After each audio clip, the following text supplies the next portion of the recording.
Good day, wonderful viewers. If you're just joining us, this is N24 TV, Nexus TV, your innovative news, information, and entertainment. It's yet another edition of The Issues, and I am Sukaya, you see, like we always do. This is The Issues. We always talk about anything that concerns Gambians when it comes to politics, agriculture, health, education, and everything that Gambians wish to know. And like you know, we are in an election era, but definitely not today. MS, you're welcome. Yes. How good having me here. Yes, today our guest is MS Ba. He is a journalist from the Foraya newspaper and also the vice president of the Gambia Press Union. You're welcome once more. Good to see me here.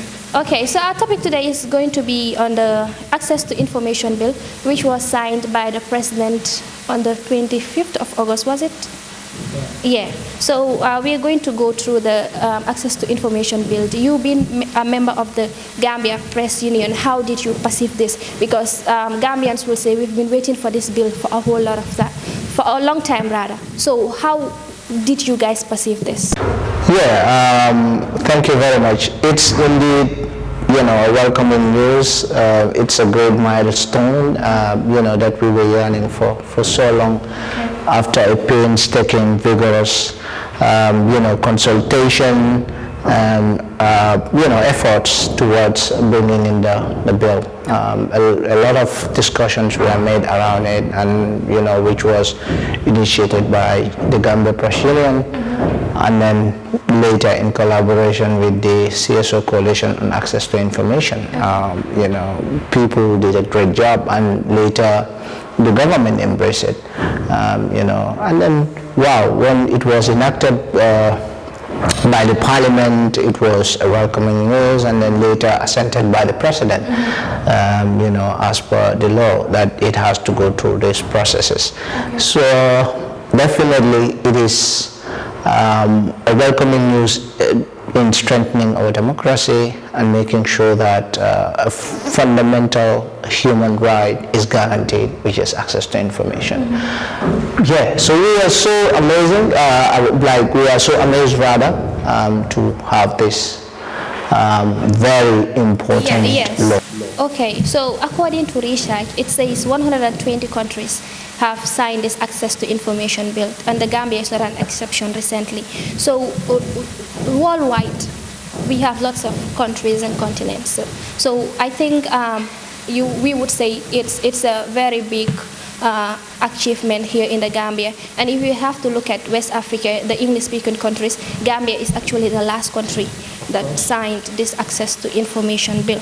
So it came on August 25th, it was signed. So how would one know if a person is working in a certain ministry? How would you, if you want to get an information from that ministry, how are you going to go about it? All right, thank you very much.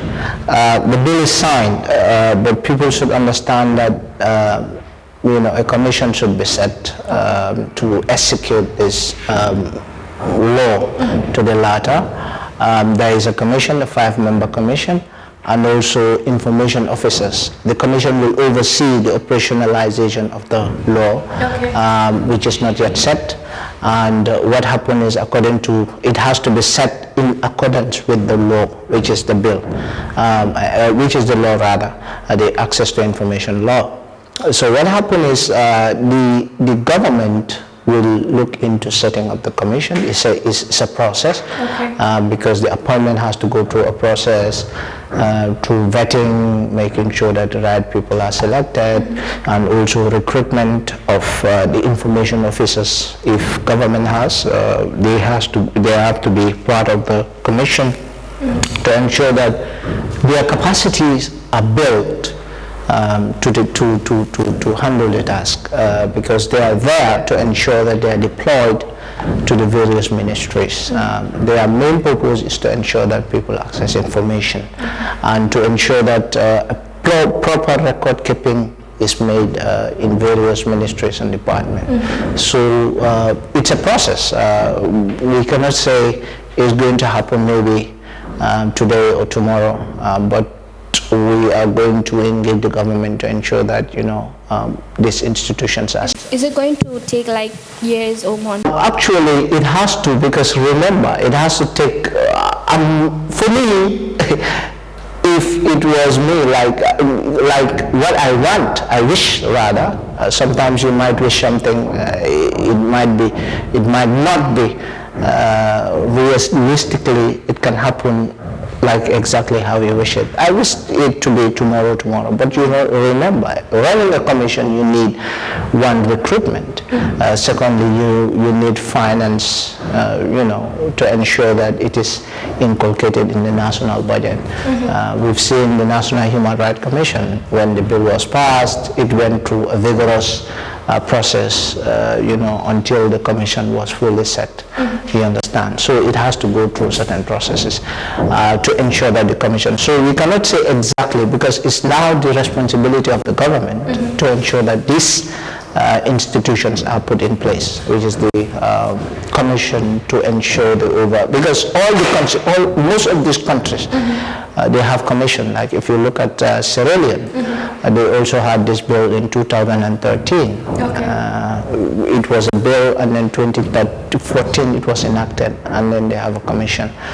Kenya, the same thing applies, and other countries. But other countries don't have commissions, and because there is an implication leaving the work just with government without having an independent body to oversee the bill, because if not, access to information, it's definitely very important, because there is a component which states proactive disclosure. So this law will ensure that government also don't wait for people to seek information. They have to ensure that they put proper record keeping and also give out information that are relevant to the public. So looking at the commission, we cannot say exactly this is what is going to happen, but the conversation will continue, ensuring that the bill will not just gather dust, ensuring that the bill will be useful to the public. It's not only journalists, but the public as well. So, if you're just joining us, this is N24 TV, your innovative news, information, and entertainment. And I am Sukaya Yusi. Like I said, we have here MS Ba, who is from the Gambia Press Union. He's actually the vice president. So, if you can N24 TV la.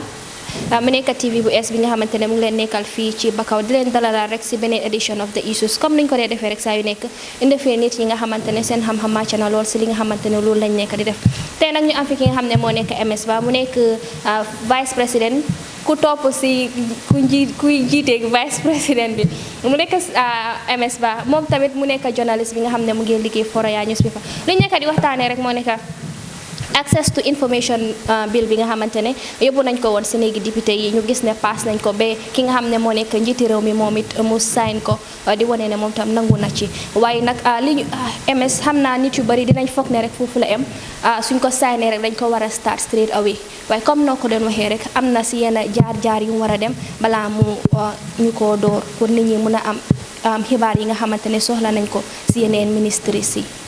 Waaw jërëjëf.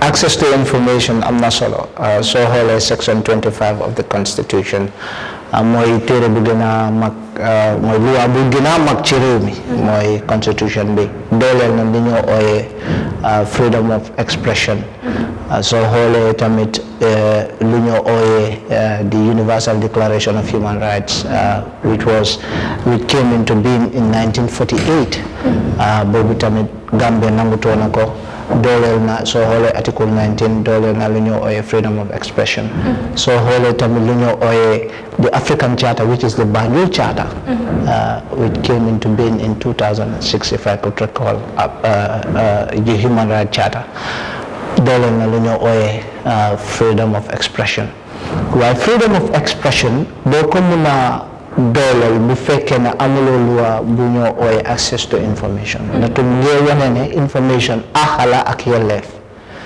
nit sa àq la ak sa yelleef nga jot information ndaxte nguur ñoo leen defal ñooy askan wi pour ñu saytu seen li ñoo ooyee seen gis-gis seen koom-koom seen alal ak mboolem li nga xamante ne moom la réew mi war a doxale yoon bu mu war a dox nguur moo ko saytu so ñoo leen ñoom nit ñi doole bi si nit ñi la soso so moo tax man su ma la jëlee tànnee yóbbu jël la liggéey lu ma expect mooy nga ñëw waxal man nga wax man naka ngay liggéey so nit ñi ñu am doole boobu so moo tax ñu isi loi bi ni pour make sure ne loi bi mboolem nit ku nekk ci réew mi mooy doomi réew war nañoo xam nguur yi for instance yan contract lañ nekk di def on their behalf for instance yow yaa ngi jógee maybe Costa Road ñu ngi defar yooni Costa Road bi waaye balañ koo defar nit ñi war nañoo mën a xam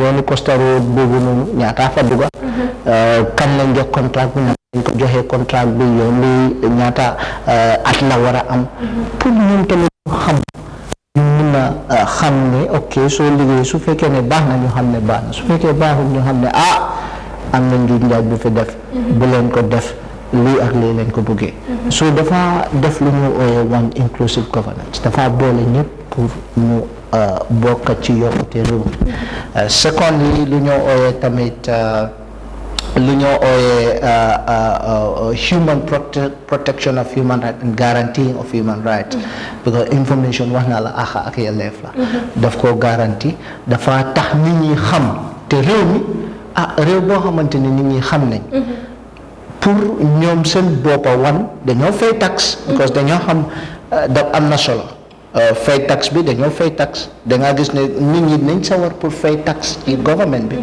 because xam nañ lu fan la xaalis bi di nekk soo am na solo pour ñu bàyyi ci xel moo tax ma ne la xam ndaxte yow su fekkee ne ñun ñaar ñu ngi conférence tan am nañ benn account xam nga lu ma génnee foog nga xam ko yow foog nga xam fan laa ko dugal ndax njëriñi su ñun ñëpp la ndax yow sa njëriñi bopp la xam nga su ma xamee ne yow di nga xam loolu man du ma jël xaalis soo noonu la mel ger la njuuj njaaj yëpp na ko lii yaa ngi la teewoon ndax loi bi su ñëwee rek dafa war a nekk automatique loi bi ñëw na am na solo pour ñu bàyyi ci xel waaye am na bunta bu ñoo ooyee commission buy saytu doxalini loi bi foog ñu am lu ñoo ooyee commission am lu ñoo ooyee information officers yooyu ñoom la ñoo yóbbu ci buntay waaye foog ñu tàggat leen ñu xam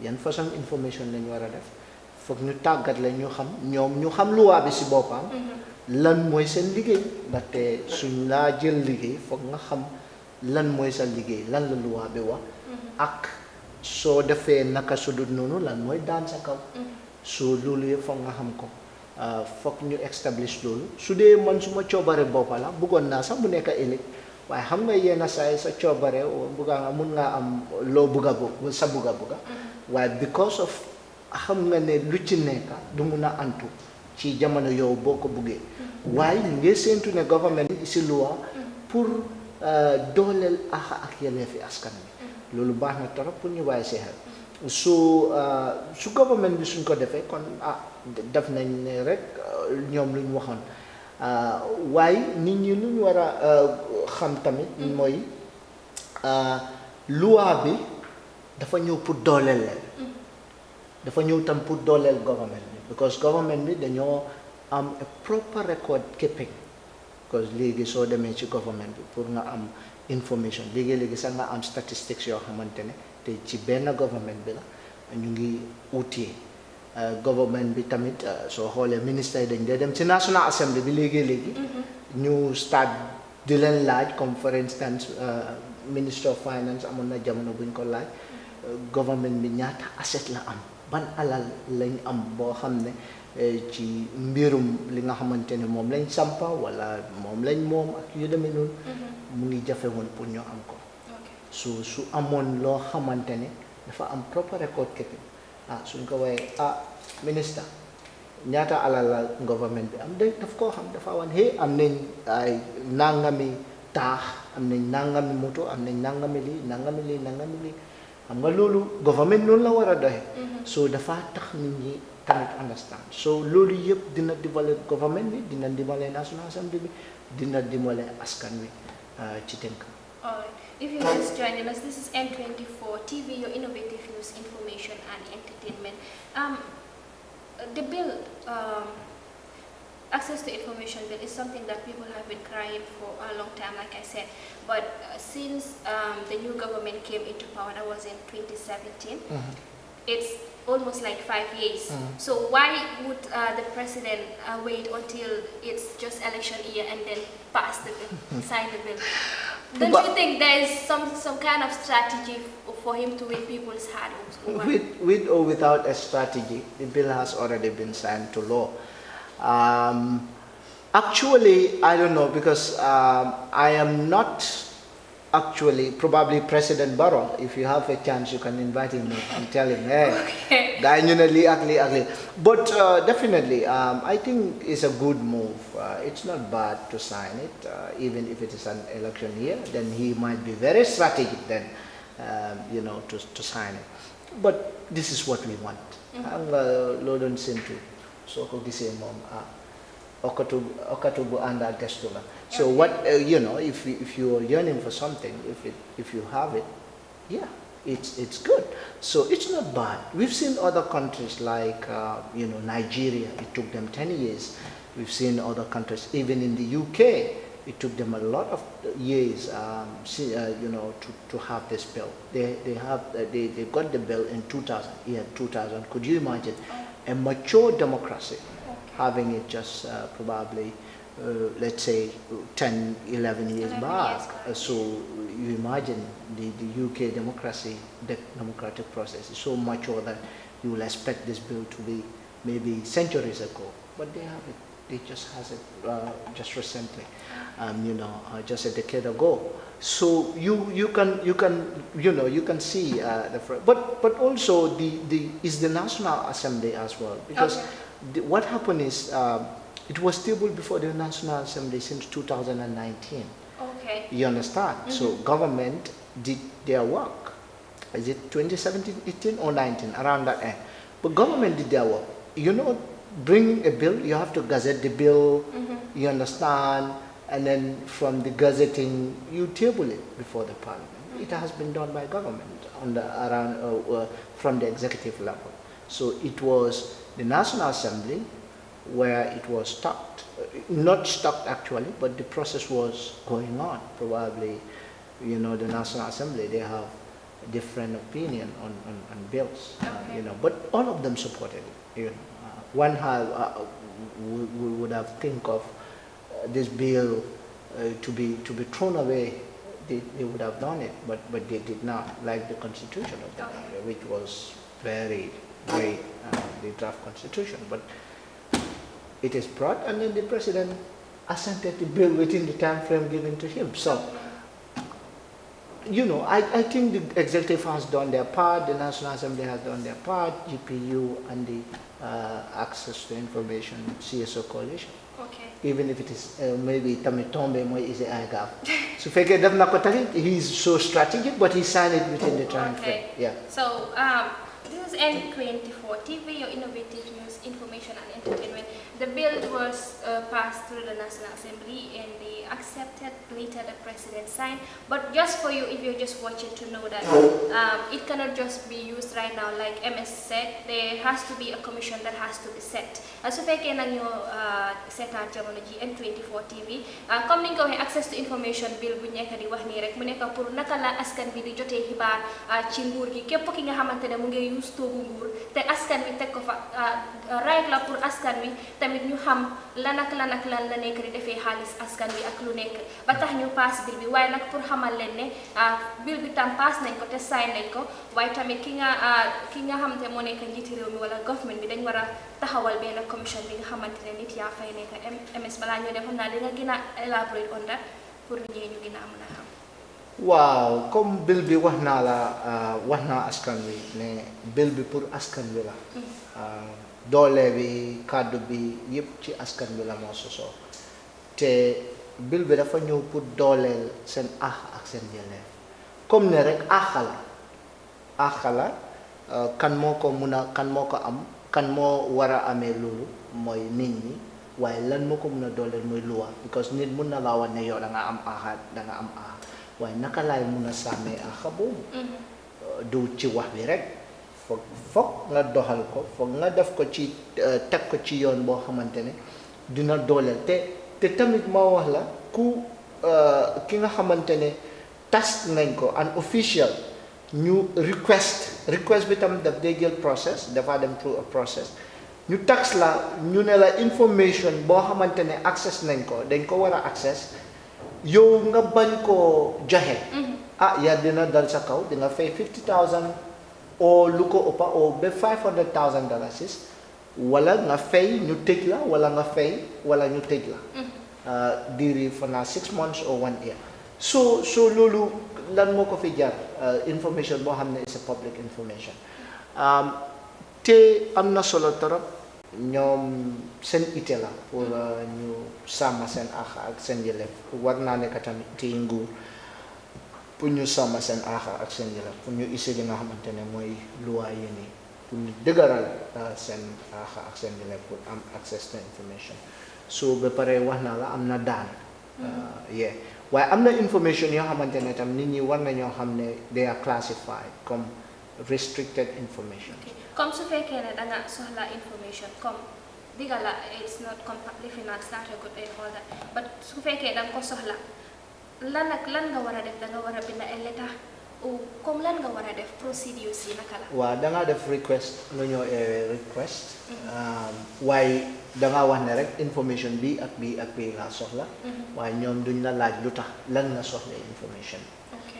Request and it goes through a process maybe 1 week 2 weeks you understand but a given time frame for now 2 or 3 weeks then soo ko jotut ñoom war nañ la reply ne lu tax doo jot information boobu ku la wax loolu waaye dafa war a nekka loo xamante ne comme su fekkee ne information boo xamante ne la waruñ koo joxe mooy classified information comme for instance soo laajee demee si army bi nga ne bugga naa ngeen jox ma ñaata rocket launcher ngeen am ñaata fetel xam nga yooyu noonu yow looy doy loolu xam nga yooyu information yooyu national security la dafa threaten national security wala nga dem si police yi nga ne leen naka ngeen dee defee seen investigation si ak yooyu comme yoo xam ne they are very classified ci yeneen anam loolu tamit daf dee nekk issue so yooyu yëpp moom doo ko mën a am waaye information yoo xam ne nit ñi wala fan na nguur bi dugal xaalis bi kan lañ contract naka lañ ko contracté ban yoon lañ lu tax ñu contract nit ki ci fànn boobu noonu ak président Barrow ñaata la dee am dépassam bi ñaata la ko nguur di fay ci alal ñaata la dee am a year au président's office ak yu demee noonu ñun yaa ngi wane ne dépassam bi is $150,000 soo bëggee xam war naa mën a man bëgg naa xam président bi daily dépassam bi ñaata la arranges bi ñaata moo fa day jógee léegi these are genuine information because it helps you to give informed choices and contracts very important procurement ak yooyu xam nga njuuj njaaj yëpp foofu la dee nekk ci contract bi kickbacks ak yooyu so yooyu yëpp dafa am solo information boo xam ne war nga koo mën a am boobu da nga koo am ba pare luwaa bi dafa am lu ñoo ooy an overriding effect am nañ luwaa yoo xamante ne ñu ngi woon fii since jamono tubaab mooy colonial time colonial era am na luwaa yoo xam ne am nañ 100 years fii te ñu ngi impede for instance the official secret act boobu nekk na fi yàgg na yàgg na fi so da nga gis ne yooyu daf daan tere ñi nga xamante ne ñooy public officials daf la naan ragal loo pour ñu joxe information because boobu mun na daan sa kaw ak protection of whistleblower for instance yow yaa ngi liggéey si département xam nga ne département bii ni lu ñoo def du dimbalee askan bi yaaxal la moo nekk ci ab luubal xaalis yow mun ngaa génn nga lik lifin bi nga ne leen ne ñi ñu ngi ci ay njuuj njaaj te luwaa du dal sa kaw su fekkee am nga evidence duñ la mun a daaxa because of boole la gaay loolu du mun a am mooy whistleblower protection so loolu yëpp am na solo moo tax luwaa bi dafa am solo bu baax a baax te nit ñi wan nañ ci téye wan nañoo xam luwaa bi comme yow nooy defee ni popularisation expect naa ne tamit nga xool maybe dina am programme pour dem chapter to chapter commission yi naka lañ leen dee liyee tànnee lan mooy daan bi ak yooyu lu tam mu nekk sa warugal pour nit ñi tamit xam ndaxte loi su fa nekkee fo nit ñi xam ko suñ ko xamul duñ ko mën a jëfoo so am na solo pour ñu bàyyi ci jërëjëf N24 TV, Nexus TV, your innovative news, information and entertainment. We've come to the end of today's edition. But before we take our leave, MS, what's your final word? Yeah, my final word for this program, or for this program, okay. Will you be invited again? Yeah, actually, what I would say is for people to definitely make sure they understand this law. Because it is there to guarantee their right to access to information, which will help them to make informed decisions, not only at the central government level, but at the grassroots level, even their council level. They want to know what is the budget of their councils, whether the 60% is going to them, so that they can make informed decisions. They also want to know about procurement, I think it's very important to know what government is doing, how they are collecting money from them, and how they are utilizing those monies. Is it that they are misplacing the priorities, or is it that they are meeting their priorities? So, very important.